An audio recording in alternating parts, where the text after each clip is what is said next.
on GoTV channel 125 and around the world on myjoyonline.com. This is JoyNews Prime with me, Samuel Kojo Brace. Our lead stories this are: organized labor sounds the war drums as they demand government should halt SSNIT's plans to sell 60% of its shares in several hotels to a private entity connected to government minister, describing the move as unjust and an act of state capture. To stop SSNIT, we workers of Ghana, we own the funds. We will stop that process. We will not allow them to play chaskele with our funds. Should they dare go ahead, it will be the mother of all strikes in Ghana. Also, Electoral Commission says the continuous mistakes in the reporting figures from the ongoing limited voters registration exercise is not a major thing. I don't see this as anything which is so major for people to make a beef about.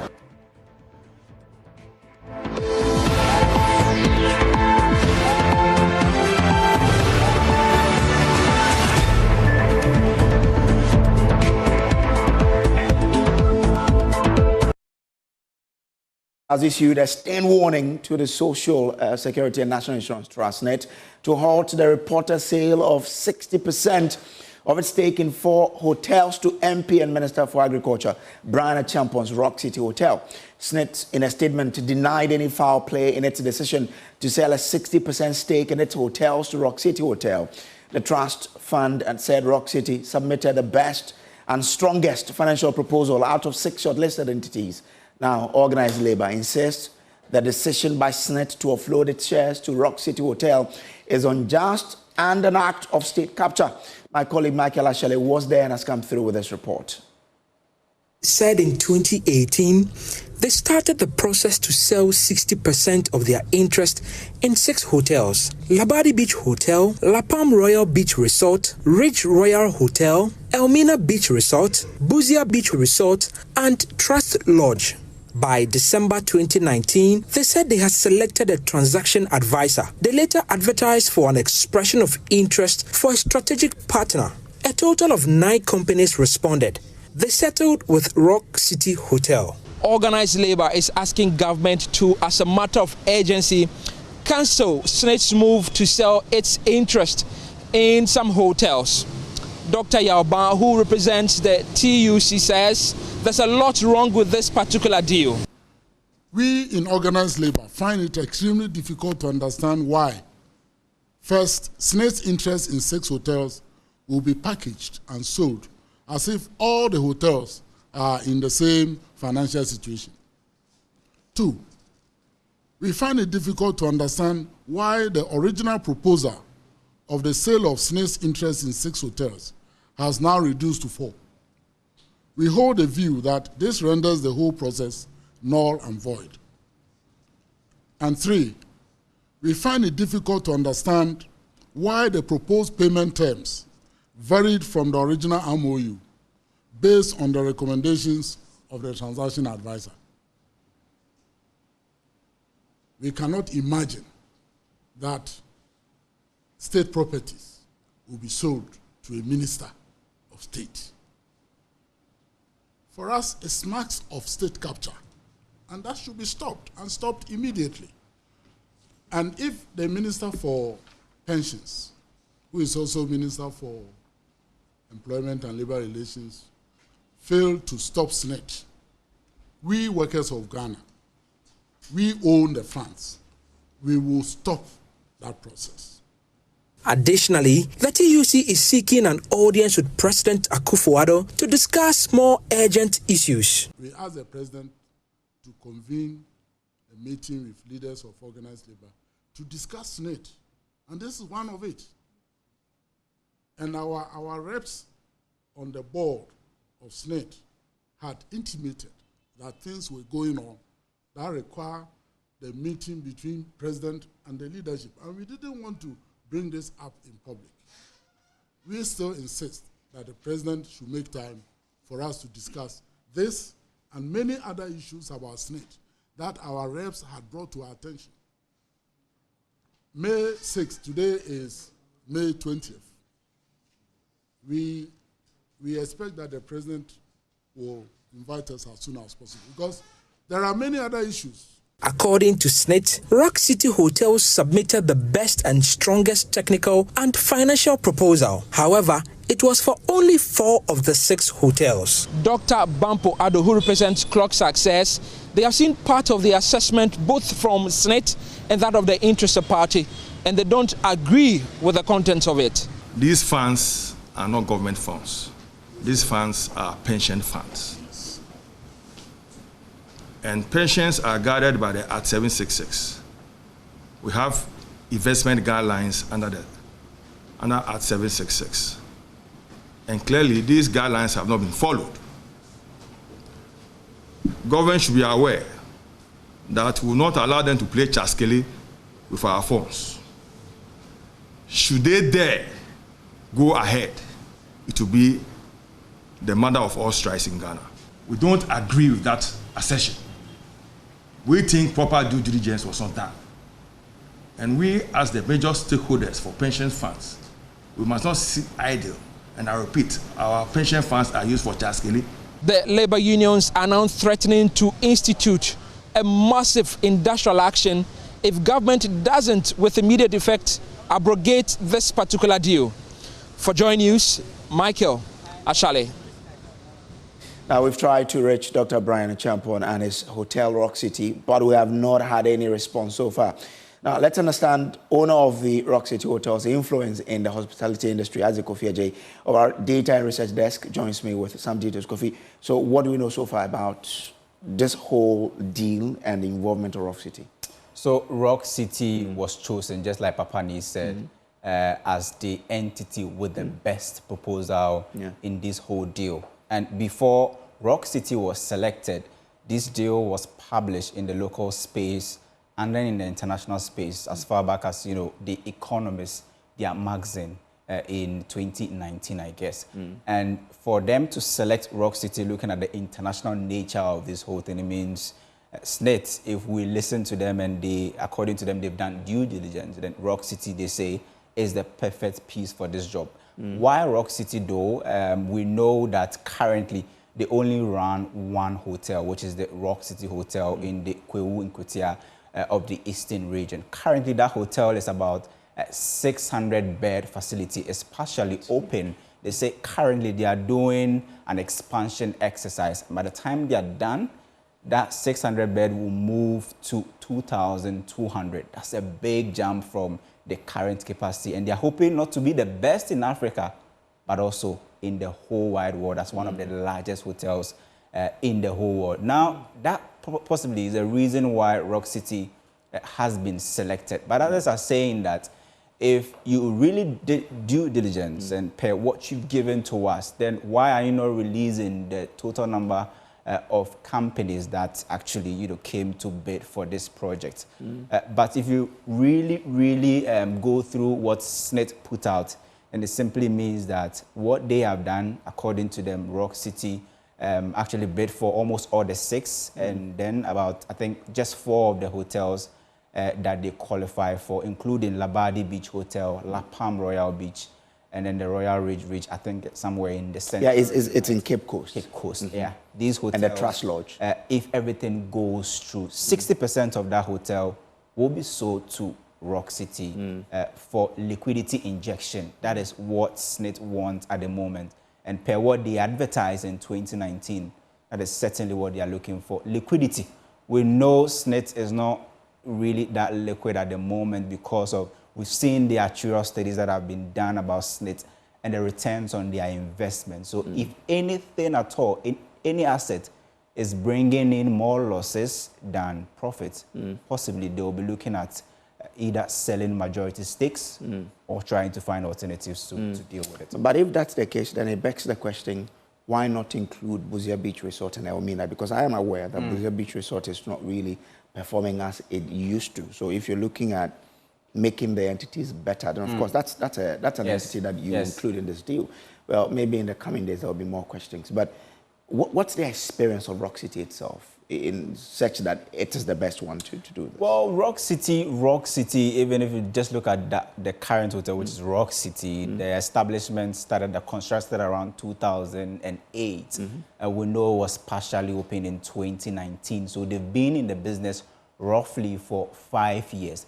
But before they entered into this bidding exercise, Rock City was roughly around 3 years. I mean, 2019, and the whole exercise was closed in 2022, the selection process, in fact, let me put it that way. So it means before Rock City came into the picture, roughly they were around 3 years, and that's actually the position of Rock City at the moment. But we know that they want to be one of the biggest hotels, not just in Africa, but also in the world, by expanding from 600 beds to about 2,200 after the downward expansion. Hold for me. Let me go on Zoom now and speak to pensions analyst Abdullah Mashood. Abdullah, I'm grateful to you for joining us. Now, is it standard practice for SSNIT to offload its shares to politically exposed persons company?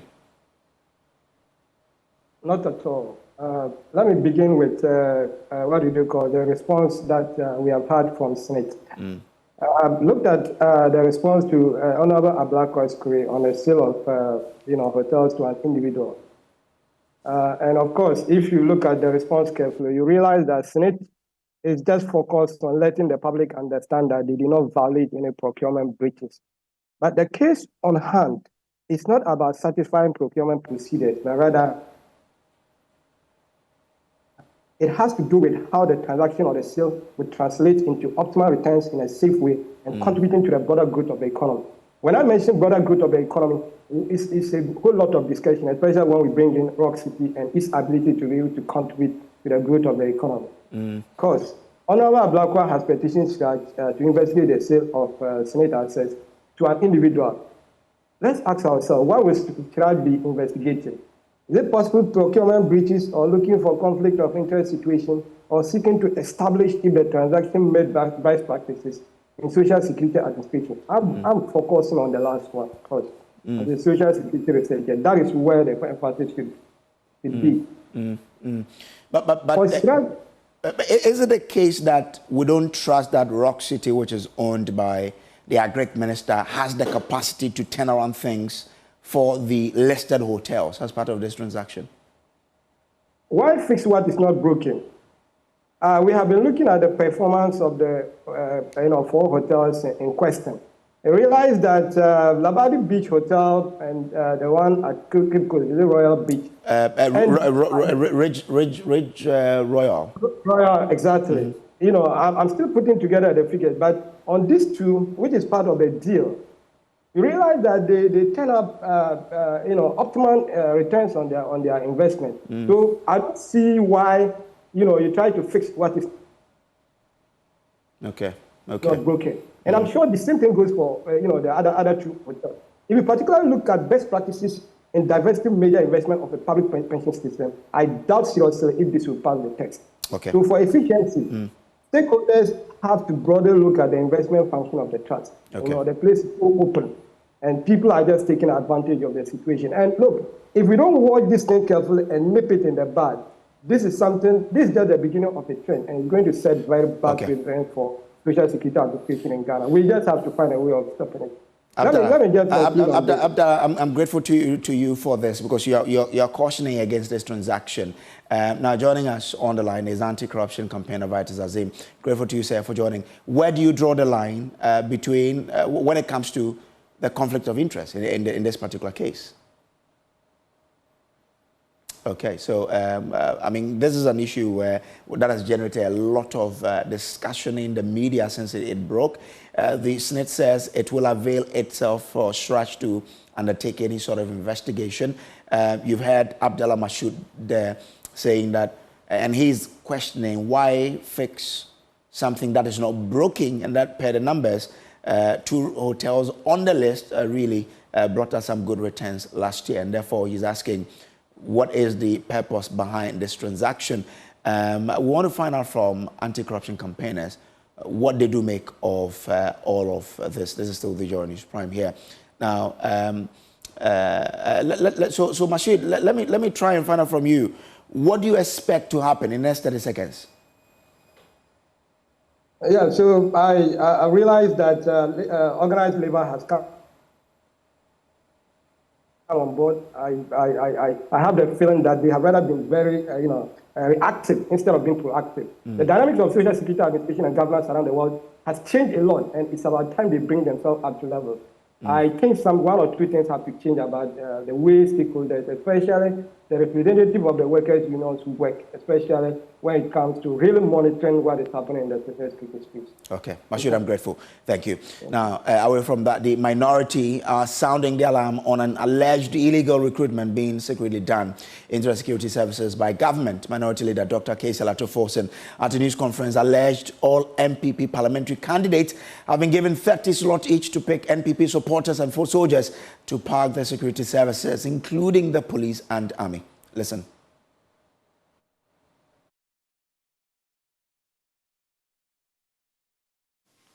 Notwithstanding the fact that the minority raised serious concerns about the criteria adopted by the NPP government to recruit personnel into the security services, it has persisted in taking additional steps in the last few days that we have seen. The NDC minority can authoritatively state that not long ago, the NPP government again has illegally and fraudulently given out 30 slots to all NPP parliamentary candidates across the country for the recruitment into the security services, namely Ghana Police Service, 2, the Immigration Service, 3, the Fire Service, 4, the Ghana Army, 5, the Ghana Navy, and 6, the Ghana Air Force. 30 slots to each parliamentary candidate of the NPP. The recruitment of the NPP foot soldiers into the security services, especially in this election year, is a calculated attempt to compromise the elections, given that the loyalty of the new recruit in the event that they are deployed will be to the ruling NPP and not to the state, as it is required for all security personnel. The murder of the 8 innocent Ghanaians during the 2020 presidential elections and parliamentary elections by the NPP party hooligans marks as security personnel is still fresh on our minds. These needless deaths as a result of the infiltration of our security services by such NPP thugs and hoodlums who were recruited into the security services. The blood of those whose lives were unlawfully and violently taken by the NPP thugs in security uniforms will continue to be in the hands of this government. Ladies and gentlemen, it is unacceptable that the government continues to put cheap partisan considerations ahead of the overall peace, security, and stability of our country in the run-up to the 2024 elections. Well, the minority leader is serving notice if the NPP packs the security agencies with the aim of creating chaos in the 2024 election, it will be fiercely resisted as its members and supporters across the country will fight back. We wish to remind His Excellency the President, President Akufo-Addo, and the Vice President, Alhaji Bawumia, that they will not have their way this time round, regardless of whatever maneuverings that they will roll out in the 2024 elections. We will resist these shenanigans with all our might and all our strength. Our members, our supporters and sympathizers will not just defend themselves against unlawful attacks by the NPP thugs in uniform. We shall hold these NPP hoodlums personally responsible for their unlawful violation of the laws of Ghana and the legitimate rights of our people. Well, the NDC MPs have vowed they will drag the defense and interior ministers before Parliament if government does not stop packing the security services with NPP foot soldiers. James Agalga is ranking member on the Defense and Interior Committee of Parliament. Let me state that when the Honorable Ambrose Derry, the former Interior Minister, sought to counter our press conference by stating that the recruits had gone through the procedure, I mean, he wasn't being truthful, because at the time it was evident that no advertisements had been made as is required by the service regulations of all the security agencies, including the armed forces. So that point was well made. Fast forward to 2024, how many years is it now? We're talking about 2019. So if you argue that you are clearing a backlog. Let me tell you something. When an advert is made for recruitment, age is very important. And so if it's the argument that they are clearing a backlog, what do you think would be the ages of those who applied in 2019? They'll be disqualified by now. You see, because if you exceed 25, I mean, it's over for you. You can't be recruited into the police or any of the security services of our country. Your medical conditions must have changed. So that argument is wholly untenable. Away from that, more than 2 years after his arrest for treasonous publication, trial of the Fix the Country convener, Oliver Barker-Vormawor, has yet again failed to commence. The trial was expected to commence Monday morning after more than 2 years since the charges were preferred, with multiple adjournment in between. Now, following Monday's adjournment, outspoken Barker-Vormawor expressed his anger at the state's showing at the High Court and described same as charade. Here's the rest of the story.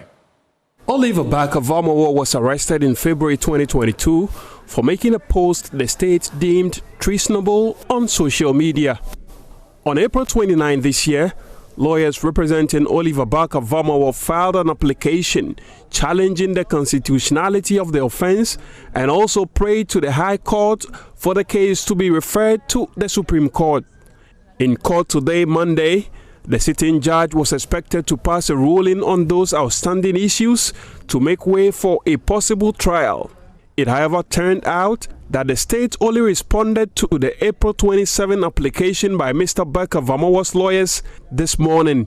In an interview with JoyNews at the court complex after the adjournment, Mr. Barker-Vormawor could not hide his frustration. And you continue to see the charade and what has happened so far. Now, for them who paraded over 50 armed individuals and snipers, for them who believe that we were a threat to this republic, for so long they have not been able to match those words with the evidence that is required in this trial. Today, again, we have appeared before the court where we filed an application challenging the constitutionality of the charges that were brought against me. Over 2 months, the Attorney General has chosen today, this morning, when they were supposed to commence trial, to come and file a response. On social media, the activist has been vocal in his criticism of the state about the seeming delay in commencing the trial, a posture that some say could be inimical to his case. Mr. Barker-Vormawor, however, has a different view. Activists to holding our institutions accountable, whether it be the courts or political actors who have for so long betrayed the rule of law. Now, I am certain that any judge that is sitting on that matter has a legal duty to consider only the evidence against them. But if the judge is biased or is coming from a place of prejudice or animus against criticism, then that in fact tells you the nature of the justice system. And so for me, it's a real test for them whether or not they can be able to contain just and democratic criticism, or that because of its personal egos and think godism would transplant their duty to be able to observe the law and respect what justice demands of them. So the judge is expected to pass a ruling on the constitutionality of the offense and the issue of jurisdiction when it reconvenes on May 27 to make way for the trial. Let's do election headquarters now. Election headquarters is brought to you by Petrosol Clean Fuel in Full Quantity, SIMA, the Chartered Institute of Management Accountant, the AICPA and SIMA together as the Association of International Certified Professional Accountant, the German Ozone Medical Center, Alternative Therapy, Dental, Wellness and Beauty, and Chopbox Technologies, a convenient service. Election headquarters for an informed electorate.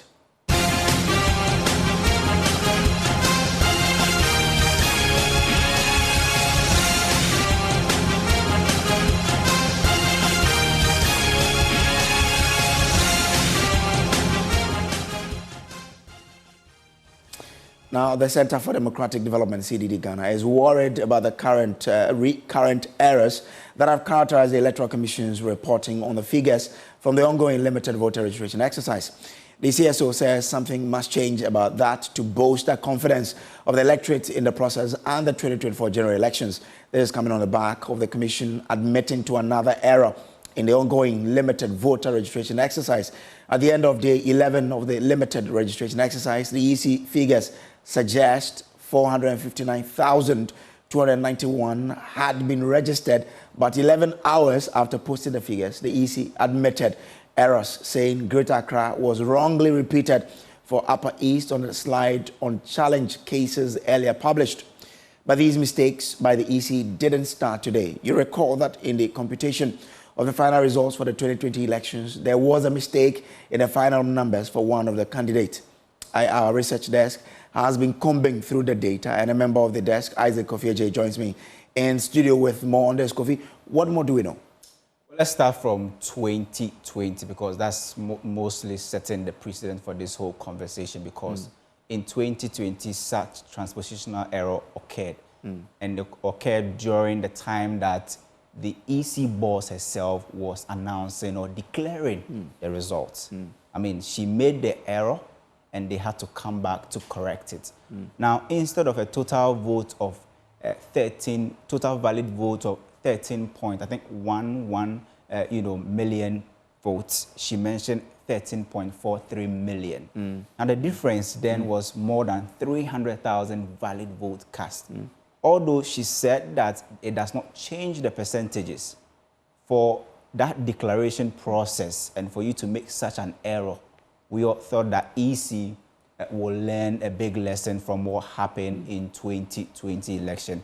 But it seems that that same transpositional error we are experiencing even in the registration of voters. So, and that's almost 4 years on from that particular exercise. 4 years on, EC should learn some lesson from the mistake they made in 2020, which almost marked how credible the elections were. We had a lot of people complaining about that error. Now, they came back to, correct this. Now, let's look at the errors that EC is making in putting out the registered voters. Now, we are looking at the first error that they made. Now, this first error that EC made was according to the infographics they put out. So, according to them, they have the actual figures, but the team possibly working on the infographics made these transpositional errors. So, day one, there was no mistake in terms of the total number of registered votes. I mean, the EC quoted 16,517, and that same figure was there if you do the summation according to the infographics they put out. Now, day two, instead of 19,000, there was 25,000. Day three, instead of 48,000, there was 43,000. Day four, instead of 58,000, there was 57,000. No, instead of 57, there was 58. Now, in the green, that's what the actual value you get when you do the tabulation. Okay. In the red is the errors made by the EC. And if you do the computation, you see the staggering difference between these numbers. Now, let's look at this one that people are saying this is very, very elementary, and EC shouldn't be making such errors. Okay. This is the challenged, process, the total number. In terms of the regional distribution, if you look at these two bar charts, definitely, just by looking at it, you see a stark difference. Yeah. But in terms of the labeling of these infographics, you see 981 for the Ashanti region, and that same 981 for the Greater Accra. Greater Accra region, and the same 981 for the Upper East region. Just by looking at the data, you will see that this is a transpositional error, and that is not the actual thing. And saying that it's been 4 years since you made that error in the declaration, and it should be a learning curve for the EC. But they've gone ahead to correct this, and you can see that instead of the 149 that was supposed to be recorded for the Upper East region, they recorded 981. So that error has been corrected. But the key question is, it's been 4 years. Why has it taken you so long to correct such elementary errors? All right. Thank you, Kofi. However, Deputy Chair of the Commission in charge of Corporate Services, Dr. Bosman Asare, says, in as much as the EC is taking some steps to ensure the cause of the error is not repeated, these errors are not major. Well, you can see the real figures were correct, but the disaggregation of the various days, so I don't see this as anything which is so major for people to make a beef about. The bigger picture, the total registered at the time, about 143 was also captured correctly. Well, let's bring in the CDD, which has been calling on the EC to improve its reporting systems to avoid these avoidable mistakes. We're joined by the Programs Officer of the Center for Democratic Development, CDD Ghana, Vera Abena-Addo, on Zoom. Now, Vera, are these errors a big deal that we must be worried about? Good evening to you. Yes, this should be a big deal for us, especially where EC is an institution that deals with numbers. And we also have our system, which is simple majority with a parliamentary. It means that even just one vote or one error at a polling station will make significant difference at a polling station or a constituency. So it's really a big deal. And I must commend your research team for the work that you've done already. And it's not just about the past 4 years. Over the years, when an error occurs at the polling station, it's at the discretion of the presiding officer to decide what to do, either to cancel or to use a new sheet. And so for CDD, what we are calling on the Electoral Commission is that can we have standard? Can we standardize the system such that when error occurs at the polling station or a registration center, what's the procedure for correcting such error, which is acceptable for all? Otherwise, we will just leave it to the discretion of officers to do whatever they are supposed to do. If it becomes way too many, then you allow suspicions and also doubts among the institution. Already the Electoral Commission is suffering a lot of mistrust. So it's important that these errors are treated with some level of caution and seriousness and not just trivialize it. But Vera, someone would say it didn't change the total number that they had there. I mean, shouldn't the total number be the issue than maybe the graphical representation of it? At what point did we realize that it didn't change the numbers? And maybe by the time we realized that it didn't change the total numbers or the percentage, a lot of chaos would have been done, a lot of violence or tension. And so it's important that we look at these errors again.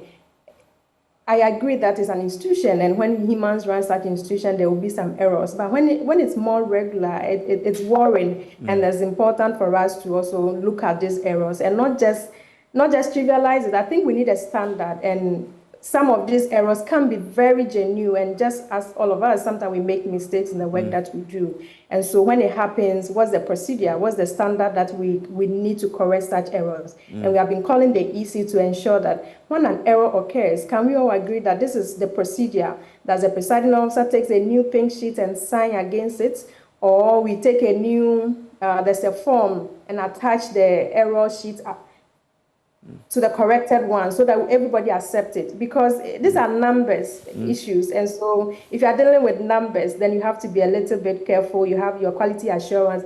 And it's worrying that the EC is not able to detect this error until a third party draws their attention to it. We are hoping that their internal systems and quality assurance will be strengthened such that it wouldn't happen again. We are really hoping that this doesn't happen again. Vera, I'm grateful to you for joining us. Vera Addo is the Programs Manager for CDD Ghana.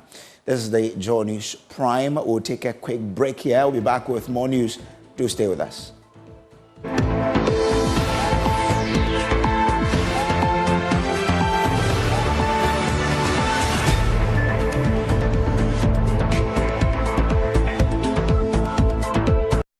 Welcome back from the break. Now, the clergy and all religious bodies have been appealed to rise and speak against the lack of transparency leading to the upcoming elections. Flag bearer of the NDC, John Mahama, has ignited accusations against the EC and the Akufo-Addo government of appointing party loyalists in an attempt to twist the outcome of the election in their favor. Mr. Mahama emphasized that the growing tension, if not intervened by the clergy, can lead to chaos in the upcoming elections. He spoke during an engagement with the Christian and Ecumenical Council. We are preparing for the election, and we believe that as moral voices of society, you must not take your eyes off the ball. The EC is the arbiter, the EC is the umpire, and the EC must not only be neutral, it must be seen to be neutral and non-partisan. Unfortunately, recent events do not give us confidence about this. This is a president who is appointing politically, exposed people into positions of trust where they are supposed to be neutral and non-partisan. And so people who have been communicators for the party, people who have been IT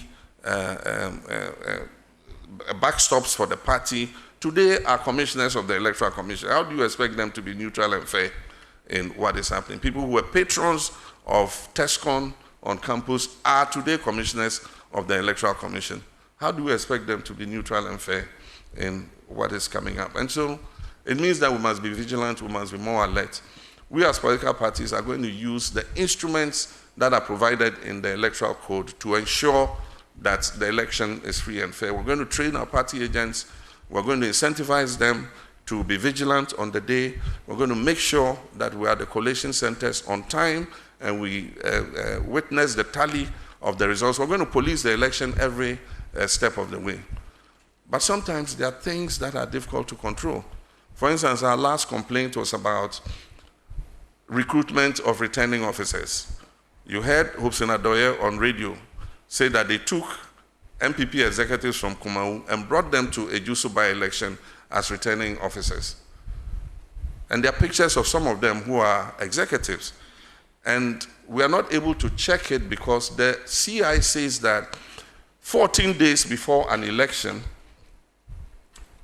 before the by-election, we were supposed to have the list of returning officers and be able to make an objection if we believe that somebody is a politically exposed person. The leader of the new force, Nana Kwame Bediako, has called on the Electoral Commission to extend the limited voter registration exercise to all polling centers in Ghana instead of the 1,053 registration centers it is currently limited to.